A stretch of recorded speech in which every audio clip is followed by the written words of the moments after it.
সবথেকে বড় খবর, ভাঙড়ের মুখ উজ্জ্বল করলো সুজানুর। মাধ্যমিকে 674 পেয়ে ভাঙড়ের মধ্যে প্রথম।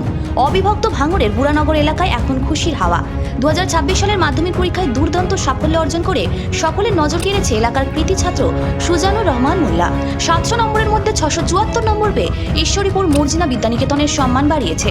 তার এই অসাধারণ সাফল্যে গর্বিত পরিবার, বিদ্যালয় ও গোটা এলাকা। চলুন দেখে নেওয়া যাক কৃতি ছাত্র সুজানুর রহমান মোল্লা ও তার পরিবারের প্রতিক্রিয়া। আজকে এত সুন্দর রেজাল্ট, 700-র মধ্যে 674, কেমন লাগছে? আমার খুব ভালোই লাগছে। এত সুন্দর রেজাল্ট করতে পেরে আমার ভালোই লাগছে। তোমার এই রেজাল্টের পিছনে কার কার অবদান আছে?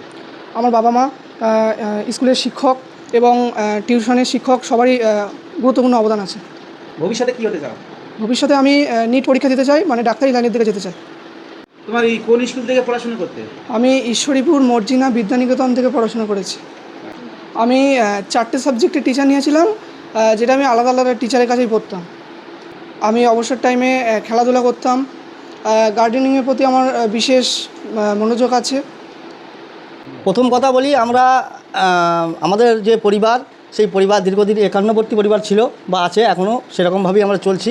পড়াশোনার প্রতি আমাদের একটা গভীর একটা প্রেম ছিল, বা সেইভাবে আমরা সমস্ত আমাদের যা ছেলে মেয়ে ভাইপো আছে সবাইকে আমরা সেভাবে পড়াশোনা যাবে তারা করতে পারে বা সেই দিকে তাদের যাতে অনুরাগ বাড়ে সেদিকে আমাদের প্রচেষ্টা ছিল। সেই সঙ্গে তাদের যা ক্লাস টিচার বলুন, তাদের যা টিউশন টিচার ছিল তাদেরও অক্লান্ত যে একটা সাহায্য সহযোগিতা, তার ফলে আমার ভাইপো আজকে এই জায়গায় দাঁড়িয়ে অবিভক্ত ভাঙড়ে সে টপার হয়েছে। 674 নাম্বার পেয়েছে আউট অফ 700। যা পরবর্তীকালে দেখলাম তো যার রেজাল্ট, কী নিয়ে পড়াশোনা করার ইচ্ছা?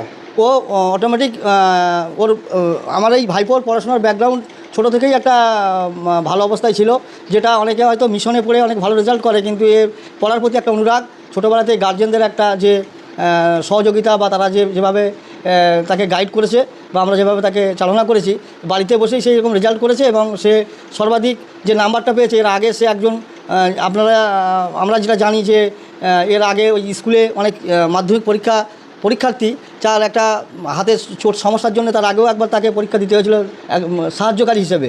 সেইভাবে ও একটা যেহেতু স্কুলের টপার ছিল, শিক্ষকরাও তাকে সেভাবে পাঠিয়েছিল এবং এই পরীক্ষার মাঝখানেও সে নিটের সমস্ত রকম কোচিং যেভাবে যা নেওয়ার সেভাবে সে নিয়ে যাচ্ছে। আর আশা করি আগামী দিন সে একটা উজ্জ্বল জায়গায় পৌঁছাবে, এটা আমাদের ধ্যান ধারণা বা আমরা সেই আশীর্বাদ, সেই দোয়া আমরা রাখছি তার উপর। আপনার ছেলে এত সুন্দর রেজাল্ট করেছে, কেমন লাগছে আপনার? খুবই ভালো লাগছে, খুবই আনন্দ পেয়েছি শুনে। এটুকুই। পড়াশোনার ফাঁকে খেলাধুলা করতো, একটু উঠে একটু সাইডে যেত, একটু রেস্ট নিত, এই করতো আর কি। হ্যাঁ, ওর ছোটোই থেকে পড়াশোনা সবসময় খুবই ভালো। সবসময় কোনো পড়া বুঝে পড়ার চেষ্টা করতো। আর একটু গার্ডেন গাছপালার দিকে একটু ওর বেশি ইচ্ছা ছিল সবসময়, আর খেলাধুলা করতো টুকটাক। পরবর্তীকালে ছেলেকে কোন লাইনে নিয়ে যাওয়ার চিন্তা ভাবনা আছে? ওর নিটে বসার ইচ্ছা আছে, সেইভাবে নিয়ে কোচিংয়ে ফিজিক্স মেলায় নিয়ে এখন পড়ছে।